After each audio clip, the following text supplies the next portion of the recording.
क्यों नहीं हुई लता मंगेशकर की शादी, एक अनसुनी कहानी जिसे हर भारतीय को सुनना चाहिए। नाम गुम जाएगा, चेहरा ये बदल जाएगा, मेरी आवाज ही पहचान है, घर याद रहे। ये शब्द हैं सुर साम्राज्ञी लता मंगेशकर की। वैसे तो लता मंगेशकर हमेशा के लिए इस दुनिया को अलविदा कह गई है, लेकिन एक बात तो आप भी मानेंगे कि उन्होंने सिर्फ अपनी देह छोड़ी है, उनकी आवाज हमेशा के लिए अमर हो गई है। उनकी आवाज जिंदा थी, है और रहेगी, जो पीढ़ी दर पीढ़ी हर किसी के कानों में ऐसे ही गूंजती रहेगी, मन को सुकून पहुंचाती रहेगी। लता मंगेशकर ने अपनी सांस का हर कतरा कतरा कैसे सुर, संगीत, संसार, समाज और परिवार पर न्यौछावर कर दिया है और अपनी जिंदगी को एक ऐसे आयाम तक पहुंचाया कि उनके जाने पर आज हर शख्स की आंखों में आंसू है। पिछले 2 सालों के दौरान कोरोना महामारी ने पूरी दुनिया में जमकर तांडव मचाया है। दूसरी लहर के दौरान तो हमारे आसपास इतने लोगों की जानें गई, कई लोगों के बिजनेस चौपट हो गए, तो कई लोगों की नौकरियां चली गई। क्या आम क्या खास, बड़ी से बड़ी हस्तियां इसकी चपेट में आई, लेकिन किसे पता था कि तीसरी लहर हमसे हमारा अमूल्य रत्न छीन ले जाएगी। महामारी के इस भयानक जंजाल ने लता जी को भी अपने चपेट में ले लिया। लता जी को अस्पताल में भर्ती कराया गया। उन्हें महामारी के साथ निमोनिया भी हो गया था। वो 29 दिनों तक जिंदगी की जंग लड़ती रही। 92 साल की आयु में अपनी देह त्यागने वाली लता जी त्याग, तपस्या, संघर्ष और साधना की एक बड़ी मिसाल थी। बचपन से ही लता मंगेशकर जी की जिंदगी में उथल पुथल शुरू हो गई थी।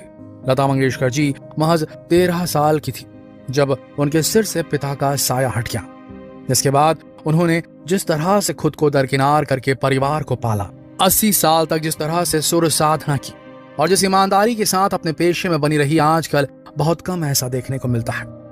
मध्य प्रदेश के इंदौर में 28 सितंबर 1929 को पैदा हुई लता मंगेशकर के पिता पंडित दीनानाथ मंगेशकर संगीत की दुनिया के जाने पहचाने नाम थे।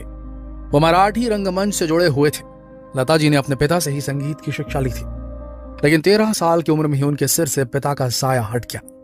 परिवार में मां के अलावा 4 भाई बहनें, आशा भोसले, उषा मंगेशकर, मीना मंगेशकर, हृदयनाथ मंगेशकर की जिम्मेदारी उम्र में सबसे बड़ी लता जी पर आ गई।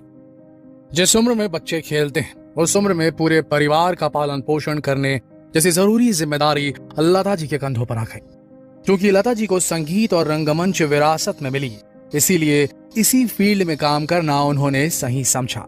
इसीलिए उन्होंने एक्टिंग और सिंगिंग करना शुरू कर दिया। साल 1942 में रिलीज हुई मराठी फिल्म पहली मंगला गौड़ के लिए उन्होंने अपना पहला गाना गाया था और इसी फिल्म में उन्होंने अभिनय भी किया था। हालांकि अभिनय में उनका मन नहीं रमा, तो उन्होंने सिंगिंग पर फोकस कर लिया। सभी जानते हैं कि लता मंगेशकर ने कभी शादी नहीं की थी। अक्सर कई लोगों के मन में लता जी की शादी को लेकर कई सवाल खड़े हुए, लेकिन लता जी के शादी न करने के पीछे की सबसे बड़ी वजह उनका परिवार था। अपने परिवार के पालन पोषण में वो इतनी व्यस्त रहीं कि उनको शादी का कभी ख्याल ही नहीं आया। कई बार रिश्ते आए, लेकिन जिम्मेदारियों ने उन्हें जुड़ने नहीं दिया किसी से। एक इंटरव्यू में उन्होंने खुद कहा था, पिताजी के जाने के बाद घर के सभी सदस्यों की जिम्मेदारी मुझ पर आ गई थी। इस वजह से कई बार शादी का ख्याल आता भी तो उस पर अमल नहीं कर सकती थी। बेहद कम उम्र में ही मैं काम करने लगी थी। बहुत ज्यादा काम मेरे पास रहता था। अगर मैं शादी कर लेती तो मुझे अपनी जिम्मेदारियों को छोड़कर दूसरे के घर जाना पड़ता। इसीलिए जब भी शादी का रिश्ता आया, मैंने मना कर दिया। लता जी ये भी कहती थी कि सोचा कि पहले सभी छोटे भाई बहनों को व्यवस्थित कर दूं, फिर कुछ सोचा जाएगा। लता मंगेशकर भारतीय सिनेमा और संगीत की इकलौती हस्ती है जिन्होंने ऐसा अनोखा कारनामा किया है। आपको बता दें कि 92 साल की उम्र में आखिरी सांस लेने वाली लता मंगेशकर ने 8 दशकों तक, समझ रहे हैं आप, 80 सालों तक, 8 दशकों तक सुर साधना की है। इन 80 सालों के दौरान उन्होंने करीब 36 भारतीय भाषा में 50,000 से भी ज्यादा गाने गाए हैं। ये किसी भी गायक के लिए एक बड़ा रिकॉर्ड है। दुनिया में कोई उनके आसपास नजर नहीं आता, ना तो उनके समय में, ना तो उनसे पहले और शायद ना उनके बाद भी, क्योंकि ऐसा मौका ऊपर वाला सदियों में किसी एक को ही देता है। इसके लिए साल 1974 में उनका नाम Guinness book of world record में भी दर्ज हुआ था। तब उन्होंने 25,000 से ज्यादा गाने रिकॉर्ड कर लिए थे। इतना ही नहीं, लता जी ने करीब 1,000 से ज्यादा फिल्मों में अपनी आवाज भी दी है। भारतीय फिल्म इंडस्ट्री के इतिहास में एक दौर ऐसा भी आया जब लता मंगेशकर के गानों के बिना फिल्में बनती ही नहीं थी। किसी भी व्यक्ति को जिसे गीत संगीत के बारे में जानकारी ना हो और दिलचस्पी भी ना हो, उसे भी असल में लता मंगेशकर होने के मायने पता होंगे। भारत के इस रत्न के बारे में हर शख्स वाकिफ होगा। उस दौर में लता जी की आवाज फिल्म की सफलता की गारंटी हुआ करती थी।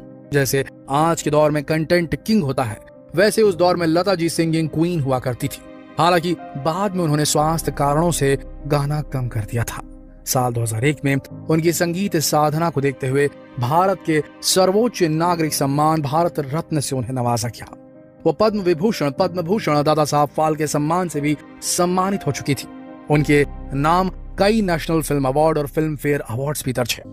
लता मंगेशकर जी के इस अनमोल सिंगिंग टैलेंट पर सबसे पहले नजर पड़ी थी उस्ताद गुलाम हैदर साहब की। जी हाँ, गुलाम हैदर साहब संगीत निर्देशक थे जो बंटवारे के बाद पाकिस्तान चले गए। उन्होंने जब 19 साल की लड़की को गाते देखा, सुना तो बस सुनते रह गए। उन्होंने लता जी को संगीत सिखाया भी। इसके बाद वो लता जी को कई संगीत निर्देशकों के पास लेकर गए, लेकिन हर किसी ने लता जी की पतली आवाज की वजह से उन्हें खारिज कर दिया। उनके लिए कभी सफलता की राह आसान नहीं रही। लता जी को संगीत की दुनिया में अपनी जगह बनाने में बहुत कठिनाइयों का सामना करना पड़ा। उस समय शमशाद बेगम, नूर जहां आदि फीमेल सिंगर्स हुआ करती थी जो इस संगीत की दुनिया में अपनी पैठ जमा चुकी थी। नूर जहां के साथ लता जी की कई बार तुलना भी की जाती थी। ऐसे में संगीतकारों ने उन्हें शुरू में पतली आवाज के कारण काम देने से साफ मना कर दिया था। हालांकि गुलाम हैदर का भरोसा पहाड़ की तरह अटल था। गुलाम साहब की जिद की वजह से लता जी को फिल्म मजबूर में मुनव्वर सुल्ताना के लिए प्लेबैक करने का मौका मिला और इसके बाद लता जी रुकी नहीं। धीरे धीरे अपनी लगन और प्रतिभा के बल पर मिली अद्भुत कामयाबी ने लता जी को हिंदी फिल्म जगत का कभी ना डूबने वाला सितारा बना दिया। कुछ साल पहले ही लता मंगेशकर जी से एक इंटरव्यू में पूछा गया था कि कहीं कोई मलाल रह गया है या अधूरी ख्वाहिश तो नहीं आपकी। तो लता जी ने हंसते हुए कहा था कि हजारों ख्वाहिशें ऐसी कि हर ख्वाहिश पे दम निकले। मैं अपनी पढ़ाई पूरी करनी चाहती थी, पढ़ लिख कर प्रोफेसर बनना मेरा सपना था, लेकिन कई कारणों की वजह से मेरा ये सपना अधूरा रह गया। इसीलिए मैं आज की पीढ़ी से कहती हूँ कि पढ़ाई पूरी करो, फिर उसमें मन लगाओ, जो जिंदगी में करना चाहते हो वो करो। जैसा कि कहा जाता है कि भारतीय सिनेमा की उम्र करीब करीब 100 साल की हो रही है। अब सोचिए, उसमें से करीब 71 साल से ज्यादा वक्त लता मंगेशकर सिनेमा के साथ जुड़ी रही। लता मंगेशकर जी के गीतों, उनकी आवाज, उनकी जिंदगी को लेकर बहुत कुछ लिखा और पढ़ा जा सकता है, इतना कि हमारे पास से शब्द खत्म हो जाएं। इस वक्त बस उनकी आत्मा की शांति के लिए प्रार्थना करना जरूरी है। अलविदा लता दीदी। किसी ने खूबी कहा है, प्यार और ज्ञान जितना बांटा जाए उतना कम है। इसलिए इस वीडियो को दिल खोलकर लाइक, कमेंट और शेयर कीजिए। आप मुझे इंस्टाग्राम पर भी फॉलो कर सकते हैं, वहाँ पर भी मैं time to time fact share कर देता हूँ। साथ ही साथ अपने नॉलेज को और बूस्ट करने के लिए इस प्लेलिस्ट को चेकआउट कर सकते हैं।